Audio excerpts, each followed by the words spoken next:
Join me, Tanya De Ferrari, at Nyosi Game Reserve in Port Elizabeth, South Africa, as I explore Blackie's Fynbos walk. Accompanied by Jack, one of Nyosi's experienced game rangers, we'll venture into the beautiful bushveld. Along the way, Blackie himself will share his extensive knowledge of the indigenous Fynbos, including its medicinal properties and cultural significance within the local Xhosa community. Mostly on the walk, what I talk about is about how Xhosa is living with plants, what they eat, and what they've used for certain sickness or things like that. The Xhosa, I've never learned it from books. I've got it. I still do it myself. If I have like a headache, I know which plant I must go and fetch. If I have a fever, I know which plant I must go and get. So here is my chemist, not in town. I do it here. So it's more about the Xhosa people, how have they, the koi, the Xhosa, what they have eat and what they have like, if they need water, there's no water around, which certain bulbs they drink, they eat as for like water. Yes. Here we have the wild olive, the most important tree in Xhosa culture. Wild olive, they use it at the ceremonies. If they do ceremonies, not without the wild olive. You must have the cow. When they slaughter the cow will be laid on of leaves, roots and leaves of this tree. They will put the cow on those leaves. And when they go to eat as well, their plates will be decorated with wild olive. Yes, on it. Okay. And that will keep the meat fresh for the weekend. No fridge, they put it in just on those leaves of the wild olive. Got the bitter taste as well, bring a nice taste to the meat as well. And again, the sticks by itself, the Xhosa used to use it, the sticks as a walking stick and the fighting stick. Okay. They used to do that, the fighting stick, because it's a very hardy wood. Okay. We have the elephant foot here. The elephant foot, mostly people will say it's just a dead stump.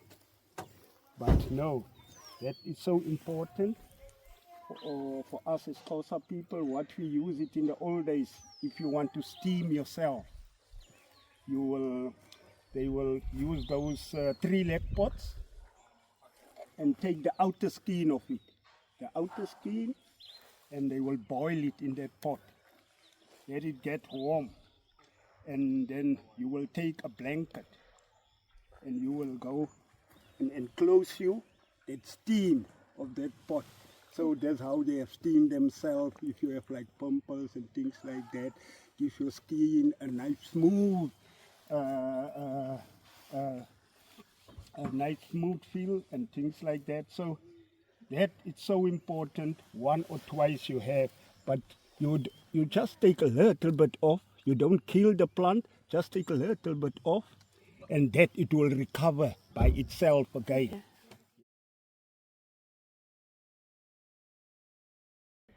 So here we come to another one. They call it Melianthus major. It's in flower. They call it a honey plant. Honey plant because what happened, the bees like to come and collect nectar from the flowers of it. But the Xhosa people, they've used this for open wounds. If you have like an open wound, huge, they will use the leaves who are more downward at the bottom because it's more bigger, the leaves, and put it on the open wound. Every wound you have, like a pimple or something, you will put it on. But also you must be careful not like to eat it or drink it because it's toxic. So be careful for that. It's not something you can drink or so. It's just for open wounds. It's antiseptic values in this plant. It's so every yard in the old days, the Khoisans, they will have this leaf. Okay. There's whole plant of it. And I like the name the whites have called it. They've called it Gqeberha. Yes, it's that plant. Yes, they call it Gqeberha because once it's in full flower, you touch it, it gives not a good smell. Oh yes. No, you just shake it, and the farmers, what they have done in the Langkloof, where they have like their apple trees, where the goats like to go in, they will have planted this, a line of it, and goats, they doesn't like it. If you just go underneath it, it will leave that smell, and it will go like, it doesn't like it at all. So everything. Lot more, really, there's so lot more out there. We will talk about the edible plants, plants who's poisonous, plants you cannot touch, and plants who will give you, who have so many healing properties in them. So it will be lovely to come and join us, and where you can touch, and where you can feel, and where you can smell. We've got some beautiful indigenous stuff around here. Come and Blackie? join us at Nyosi. Yeah.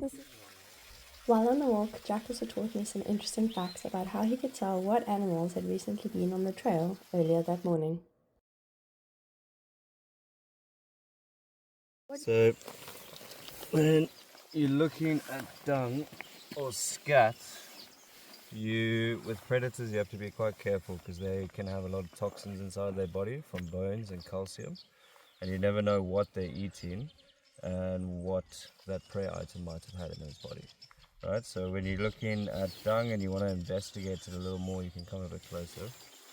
You'll use a stick and you'll just pry it open a little bit, but if you look inside, there's a bit of sort of vegetation, so we can break it down to certain animals. But for this, porcupine is always going to have a sort of narrow tip towards the end over here compared to your other animals.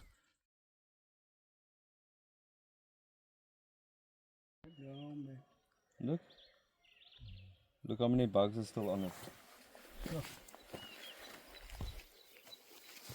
So you feed Because remember, with the weather, Okay. it'll go cold. Okay. Or on a hot day, it'll stay warm. Okay. Like Apple. yeah, like an apple or something. You use your back teeth, Yes, right, yes. to chew it. Same with the elephants. They'll grab this and they'll split it and they'll chew on it, chew on it until they suck all the nutrients out, and then they spit it out. Sure. Quite cool, eh? Despite the slightly rainy day, the walk was absolutely lovely. I learned so much from both Blackie and Jack and left feeling inspired. I can't wait to share the beauty of Nyosi with you all next year.